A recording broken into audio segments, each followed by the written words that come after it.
terima kasih untuk Ibu dosen Bela SDM selaku pemangku mata kuliah SDM. Dan juga terima kasih untuk teman-teman semua yang sudah hadir di kelas hari ini untuk mendengarkan presentasi dari kami. Perkenalkan, saya Esenul Alamsyah selaku moderator presentasi kali ini. Kita akan membawakan nanti sebuah presentasi dari kelompok kami. Tentu saja saya tidak sendiri, saya ditemani oleh teman-teman kelompok saya, yaitu ada Andi Anwar, ada Anissa Bayianti, ada Dea Adem, ada Fathia Nur Aini, ada Najwa Pramestri, dan saya sendiri Rehan Nur, ada Tarisa Salsabila, Widya Ini Putri. Nah, baik, langsung saja pada materi yang pertama itu akan dibawakan oleh saya, yaitu tentang SIM SDM Polri, yaitu meningkatkan kualitas kinerja dan profesionalisme melalui rekrutmen. Tentu saja untuk menjadi seorang polisi itu tidaklah mudah, pasti melalui tahapan-tahapan gitu untuk menjadi polisi, yaitu untuk melalui pendaftaran, nanti juga ada yang namanya seleksi gitu, dan sehingga untuk menjadi pengembangan karir ketika dia untuk menjadi polisi. Nah, deskripsi umum tentang Polda Metro Jaya. Polda Metro Jaya adalah institusi kepolisian yang bertanggung jawab atas keamanan wilayah DKI Jakarta. Nah, jadi Polda Metro Jaya ini adalah salah satu penulisannya polisi. Gitu. Di bawahnya itu masih ada yang namanya Polres dan yang namanya Polsek. Gitu. Untuk yang namanya Polsek itu dia beroperasi di tingkat kecamatan. Kalau Polres itu beroperasi di tingkat kota ataupun kabupaten. Dan juga Polda ini satu-satunya dengan status A khusus lembaga ini dipimpin oleh Kapolda berpangkat Irjen Pol, yaitu dengan bintang 2 gitu. Dan salah satunya untuk memberantas seperti reskrimum, reskripsius dan juga narkoba, gitu, lalu lintas dan intelijen. Markas besar Polda Metro Jaya itu ada di Jalan Jenderal Sudirman, Jakarta Selatan, gitu. Namun untuk tempat penugasan pada Brigade Smile terletak di Polda Metro Jaya wilayah Cikarang, Bekasi.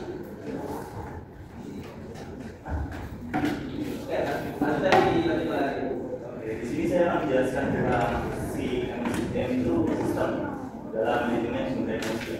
Di sini si MSDM ini berperan penting dalam meningkatkan efisiensi, efektivitas dan transparansi pengelolaan alat kepolisian di Polda Metro Jaya. Sistem ini seluruh SDM mulai dari rekrutmen, seleksi, penempatan, pelatihan, komunikasi, promosi hingga pensiun.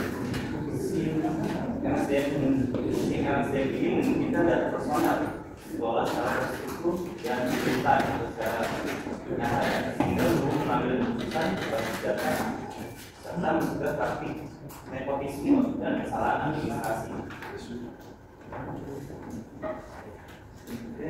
Ini secara operasional MSDM memfasilitasi evaluasi kerja, catatan, anggaran dan sanksi serta penyusunan jalur kerja, jalur karir untuk secara adil dan profesional. Ini menjadikan sistem sebagai instrumen strategis dalam membangun profesionalisme dalam meningkatkan kerja dan memperkuat akuntabilitas dalam institusi kepolisian melayani masyarakat. Nah, sistem ini sebenarnya ada dua ya, kayak sistem internal atau sistem internal itu khusus di personelnya sama aplikasinya kalau misalnya si SDM. Untuk yang sebelumnya dia super S atau juga koordinasi presisi. Next akan dilanjutkan oleh teman saya. Kita masih dalam sumber daya manusia. Kita berupaya melakukan inovasi dan pengembangan teknologi informasi yang mendukung pengelolaan SDM secara terintegrasi, adaptif dan berkelanjutan. Ini menjadi fondasi penting dalam menciptakan institusi kepolisian yang modern dan responsif terhadap dinamika masyarakat atau perubahan. Selanjutnya di sini ada beberapa tahapan rekrutmen yang menjadi secara bisa menjadi polisi. Yang pertama ada merupakan pekerja Indonesia dengan usia minimal 18 sampai 24 tahun, tergantung lokasi yang ditetap. Yang kedua ada pendidikan minimal SMA atau SMK sederajat. Yang ketiga dalam keadaan saja penampilan rohani serta tidak memiliki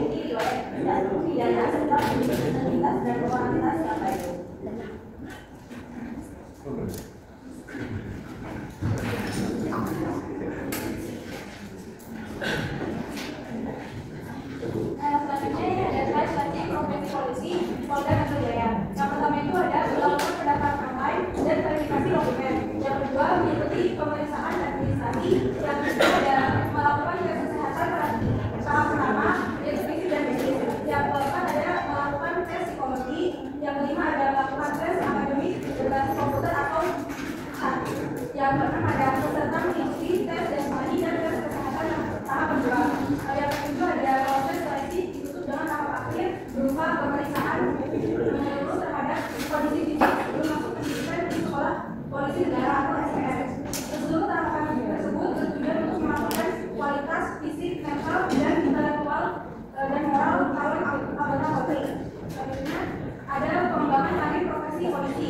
Yaitu pengembangan karir bagi anggota Polri merupakan aspek krusial dalam meningkatkan profesionalisme dan kinerja institusi.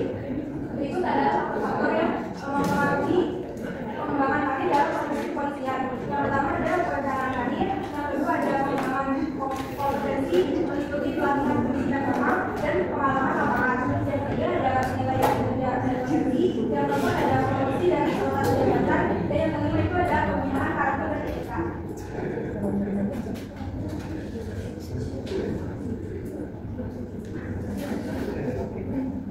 Baik, selanjutnya di sini ada fungsi SDM, yang mana dalam mengelola karyawan dan meningkatkan fungsi yang kepolisian. Karena administrasi dilakukan setiap bulan atau setahun sekali untuk pemindahan, pengembangan karir dan fungsi organisasi berdasarkan pembinaan pribadi atau keputusan institusi. Yang kedua ada promosi jabatan, diberikan berdasarkan kinerja, kompetensi dan prestasi anggota serta kebutuhan organisasi. Eksekutif berdasarkan kedekatan performa.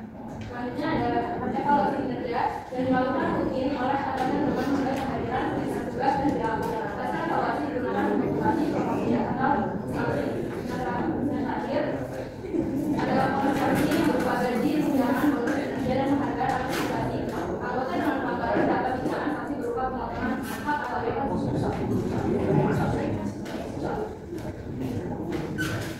Selanjutnya di sini ada pembentukan anggota polisi, pembentukan kontrak dilakukan anggota membentuk lisensi atau beberapa definisi kinerja dan kegiatan. Proses ini melalui pembentukan tertulis minimal 14 hari dari sebelum KPDN. Saat ini bisa ada kesehatan yang dilakukan dan dijadikan sebuah catatan dalam mendapatkan lalu ada kesimpulan. Pengawasan ini menegaskan bahwa menerapkan sistem informasi dan informasi atau SDM dengan politik yang berbeda efektivitas, transparansi, dan akuntabilitas pengelolaan usaha kepolisian. Dengan sistem ini, proses administrasi, pelatihan, mutasi, promosi, dan ekonomi pekerja hingga pemutusan kontrak seleksi dapat dilakukan secara sistematis dan terstruktur. Sistem SDM juga membantu pengambilan keputusan berbasis data yang objektif serta mengurangi potensi kesalahan dan aksi efektif. Berikutnya ada saran yang pertama yaitu optimalisasi pemanfaatan SDM.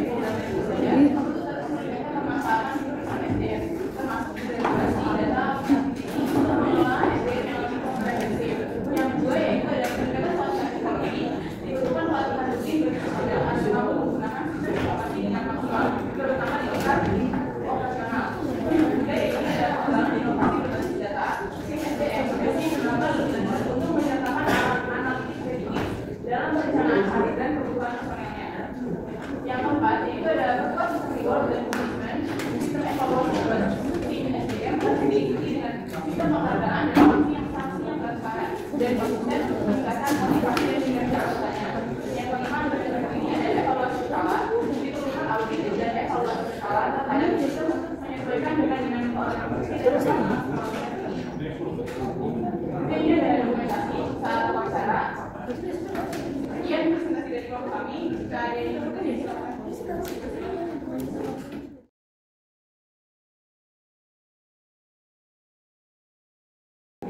Perkenalkan, nama saya Valena Eka Putri dari kelompok legal 4. Saya ingin bertanya, bagaimana polisi menggunakan teknologi dan sistem informasi untuk meningkatkan efisiensi dan efektivitas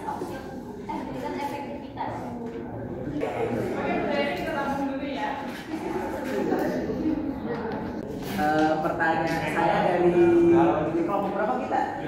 6 ya?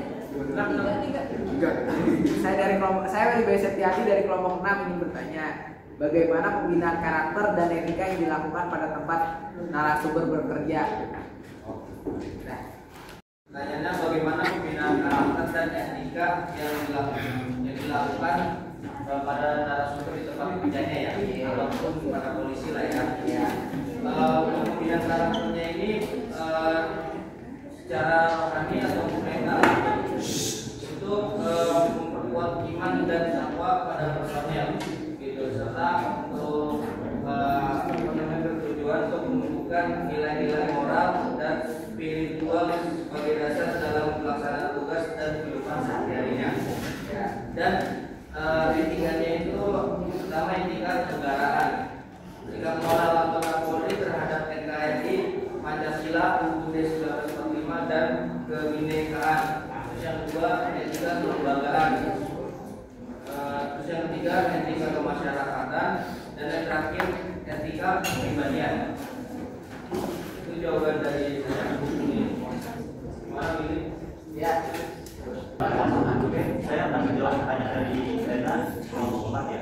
Pertanyaannya kan bagaimana polisi menggunakan teknologi dan sistem informasi untuk meningkatkan efisiensi dan efektivitas. Nah, di sini polisi itu menggunakan sistem yang namanya perancangan yang dibuat dalam aplikasi yang bernama Polisi Project atau Polisi Presisi. Nah, di situ tuh itu untuk umum ya, yang aku tahu yang buat eksternal untuk orang-orang.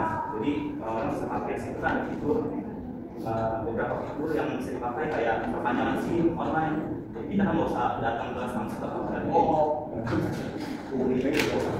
terus permohonan SKCK kita juga bisa kayak ngajuin permohonan SKCK langsung bayar teknologinya online. Jadi menghematkan kayak aplikasi kita dalam waktu. Terus mungkin cek hilang ya, cek hilang kayak kalau di kantor polisi terdekat mereka juga nyiapin aplikasi. Jadi dengan adanya teknologi itu ya polisi bisa memberikan menggabung. Jadi gimana ya?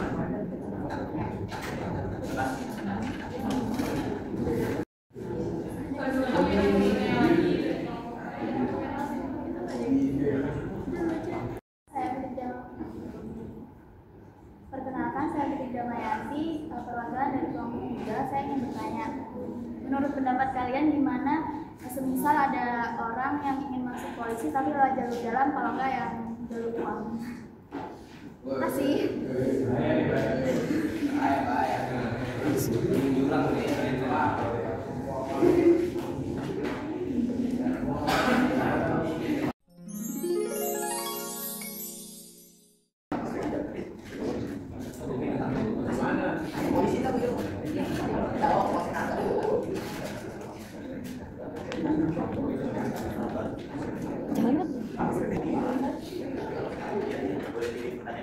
Oh ya.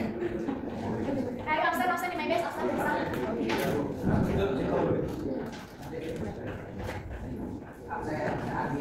Mau menjawab pertanyaan selanjutnya dari Fitri. Pertanyaannya ini bagaimana tanggapan kita jika ada seseorang yang ingin masuk ke kepolisian lewat jalur ormas dalam utama. Ini pertanyaannya mungkin sesuatu yang mungkin kita terjadi lah ya, atau mengganjal di kita gitu kan. Di mana banyak orang-orang yang ingin menjadi polisi gitu kan, bahkan menjadi anggota TNI gitu kan. Dan apakah mereka melalui seleksi ataupun melalui jalur orang dalam?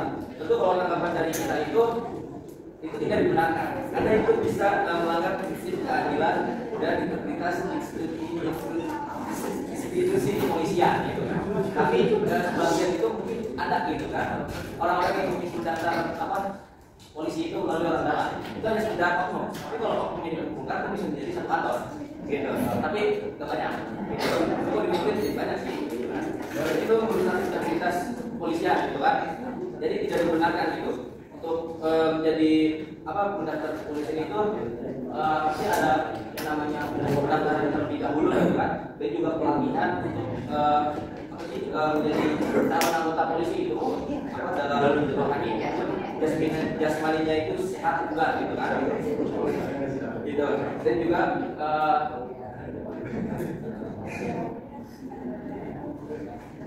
ada juga ada alurnya gitu untuk mendaftar polisi kepolisian gitu kan.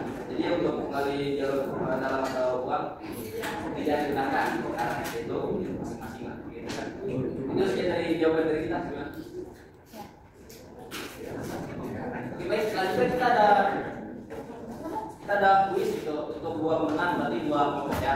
Nanti untuk kuisnya akan dijelaskan oleh Fatihah gitu kan, rulesnya cara mainnya seperti apa.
Semoga bermanfaat gitu semuanya. Apabila ada kekurangan mohon maaf gitu. Apabila ada kelebihan itu sih bisa dikoreksi lagi gitu kan. Sekian dari kelompok kami. Assalamualaikum warahmatullahi wabarakatuh.